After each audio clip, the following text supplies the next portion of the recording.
This is it. The truth behind the beef between Keith Murray and Tupac. But this is bigger than that. This is way bigger than that. And I'm gonna show you, give you guys the whole landscape of all of this nonsense before everything blew up with the whole, the thing when before everything started really popping off and the Who Shot You song was out. It was just like getting ready to start to bomb, like really blow up.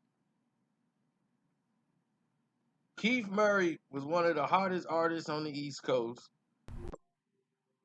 Everybody loved Keith. He was blowing up with Redman, Method Man, and all of these things that was going on. And he was on the outskirts of everything. Like he was there before Biggie.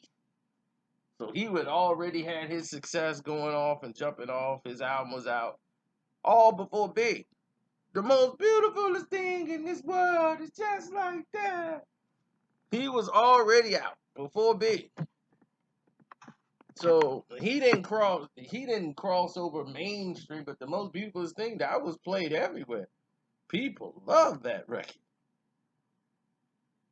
That record was everywhere. West Coast, East Coast, and the West Coast people in LA and Oakland, especially the Bay, they played the real hip hop music in the Bay. They just didn't play no Too Short Pimp stuff. That's just one side of Oakland. Oakland, they had guys that was like Hobo Junction, hieroglyphics. You got the alcoholics there. You got De La. I mean, not De La Soul, but who am I thinking about? Shock G and the rest of them from Digital Underground. They were there. So it's different variations of hip hop is what I'm trying to get to the point of saying. So they listen to the guys that we like Smith and Wesson. That's how Tupac ended up signing Buckshot and all those guys because he pays attention to what the other younger generation and what the people was popping and listening to. And Pac listened to it. He'll grab his tape, throw it in, and listen to it while he driving around. He's listening to music, not just his. He playing other people's music. He want to hear what everybody else is talking about. And everybody be, oh man, you heard this new track, Smith and Wesson. He's like, Smith and Wesson. He's like, yeah, man, they used to do with Buckshot Shorty and all them, Duck Down and all that, and they don't like Biggie. Once he knew they didn't like, yeah, Biggie and them jumped them and this and that. Once he learned that, he was, oh, I need them. I need them. So he kept his ear to the streets to find out what was hot and what was going on. And Keith Murray, they were aware of him, especially on the Bay. They would travel and do these shows everywhere. Method Man, Redman, Keith Murray. Keith Murray was right there side by side with Redman everywhere. Jack the Rapper, everywhere. Murray was there. Period. There wasn't a time Keith Murray wasn't going to be in the house. But here's where all of these things started to go awry.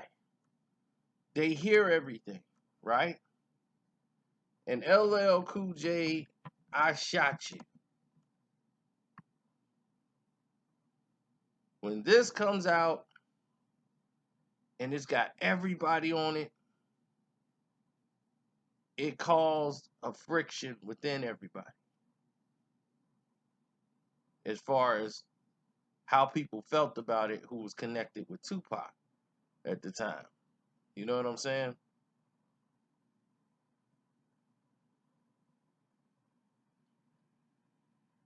I hope you know what I'm saying.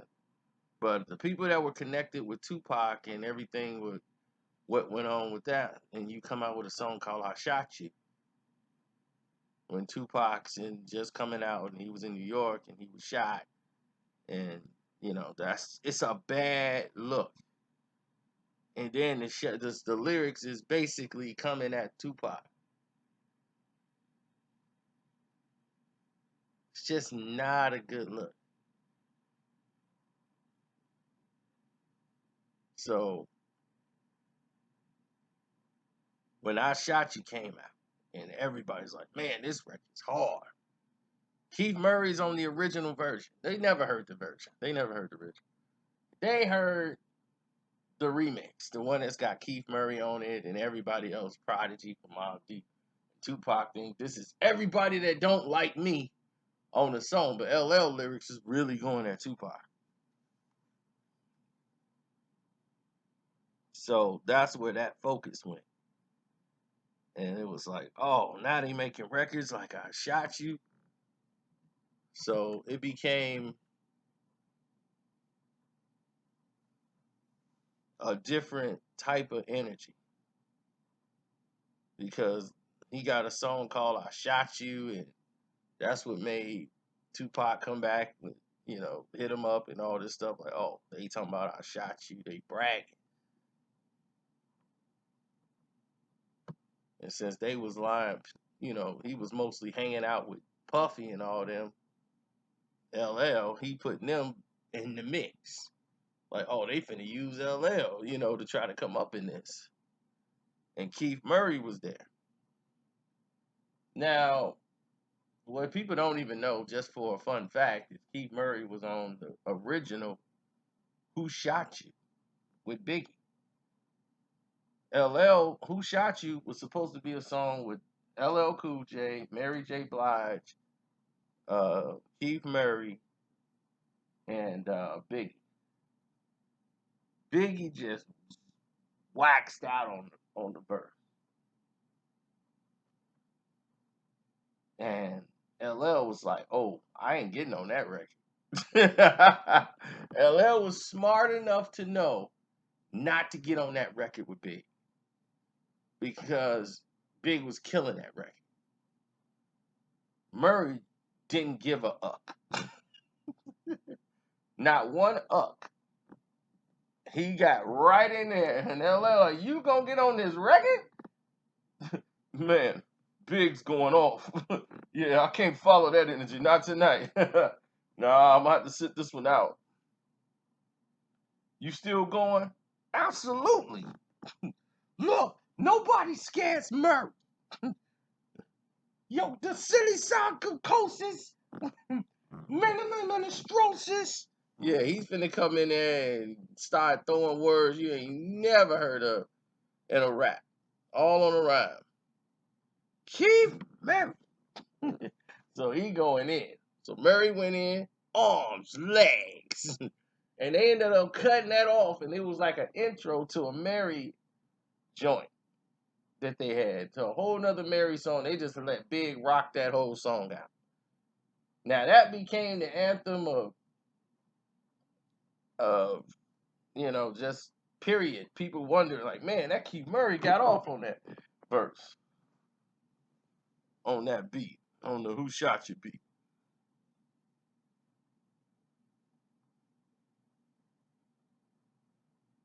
But thanks to YouTube, it's somewhere swimming around out there. So quite sure you can find it. But let's fast forward now. Now that you have that as reference, we move forward. There is another instance that happened that upset a lot of people in the process of this. And it was the New Jersey Drive. The New Jersey Drive soundtrack. There was a volume 1 and a volume 2.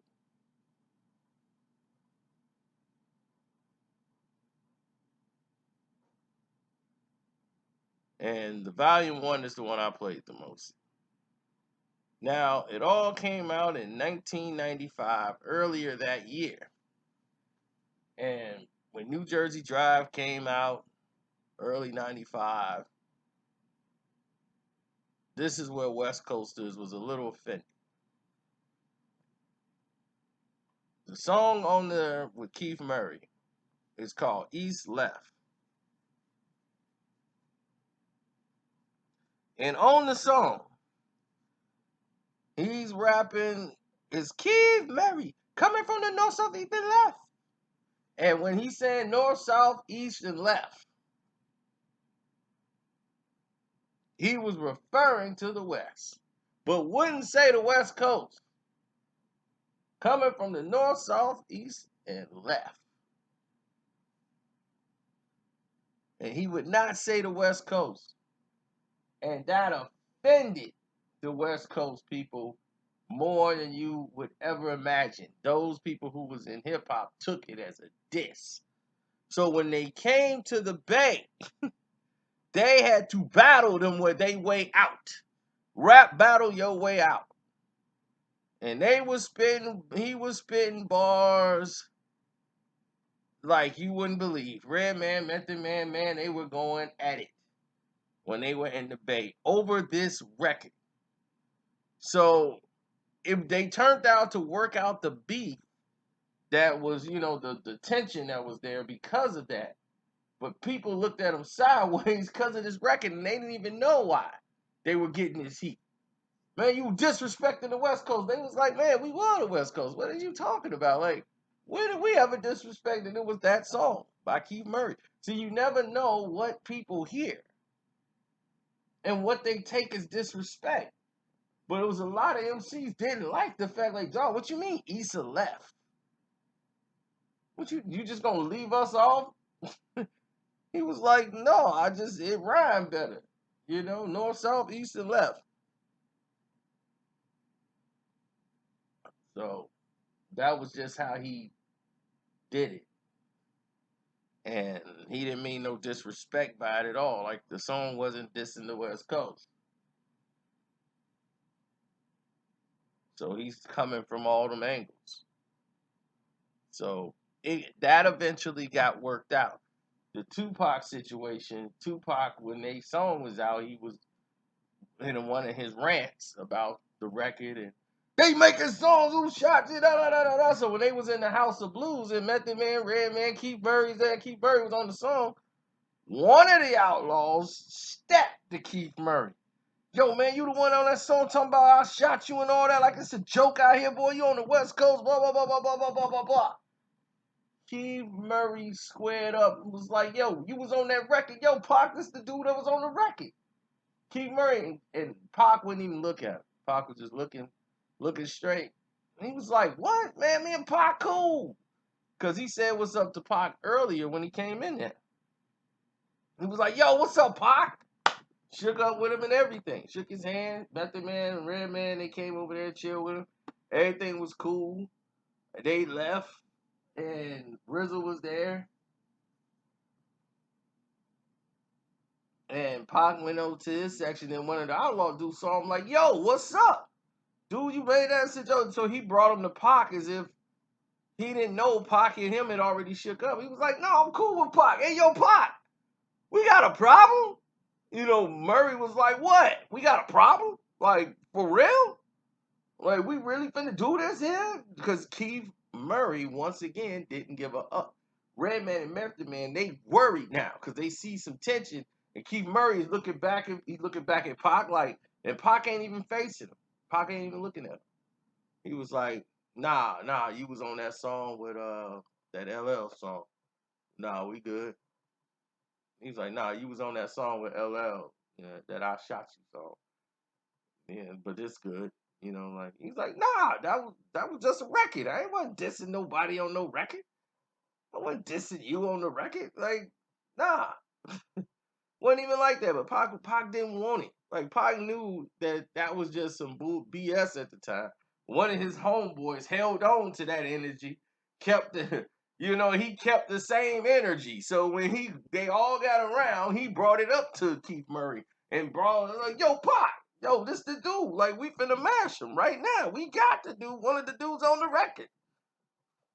But he wasn't actually dissing. He wasn't even in the radar of Tupac. Pac wasn't even thinking. So it wasn't like Pac was afraid of Keith Murray. He didn't want it with him. He had way bigger fish to fry than Keith Murray. He know Keith Murray was just on the record.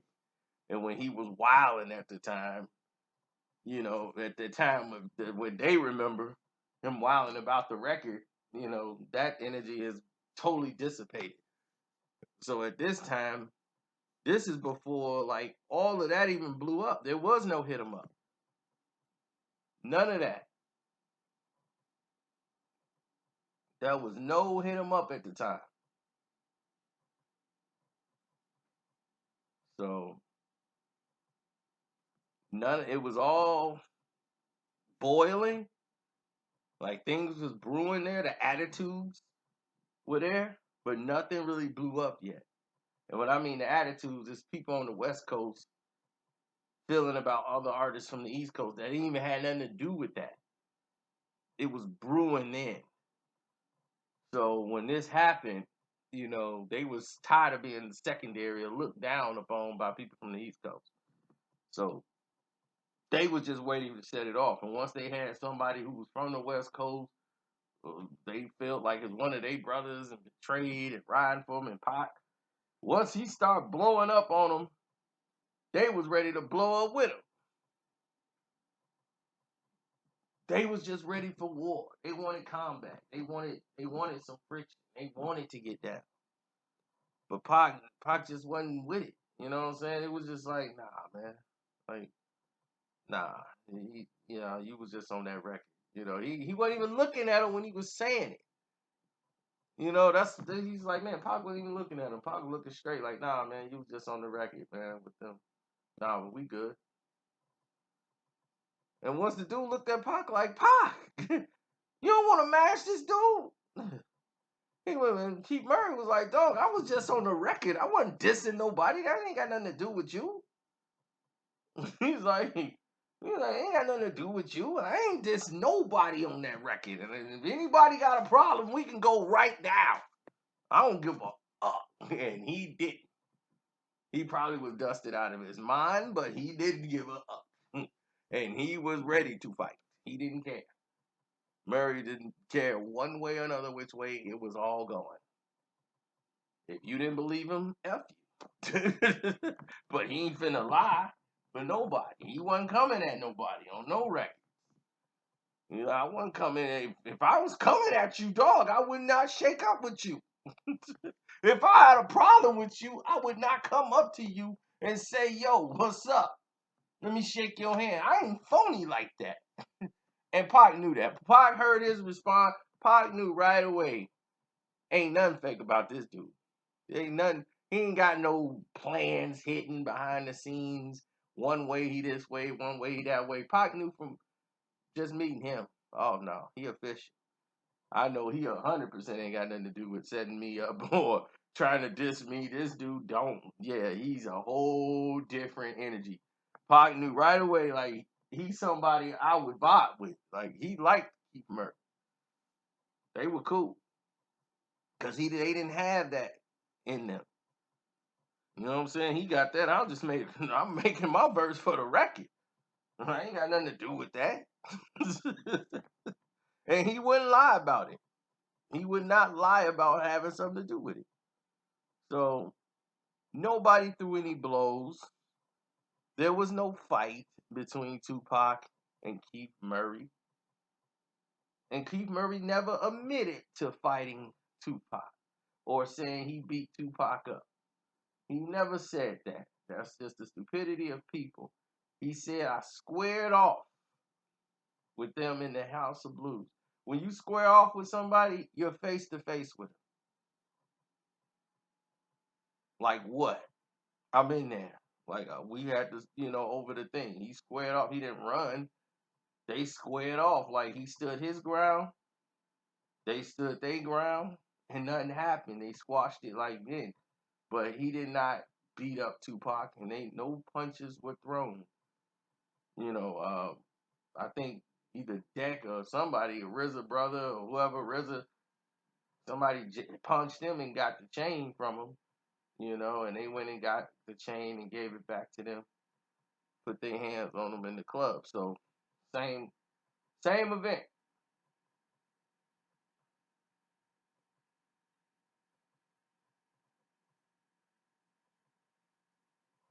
But listen, that's neither here nor there. Just to let you know, people resolve things without nonsense through communication. So whenever you say there's no communication, you already admitted to the fact that you don't even want to know what's going on. You just want to hurt somebody. So sometimes you got to think your way through things before you start trying to use your fist to break down doors.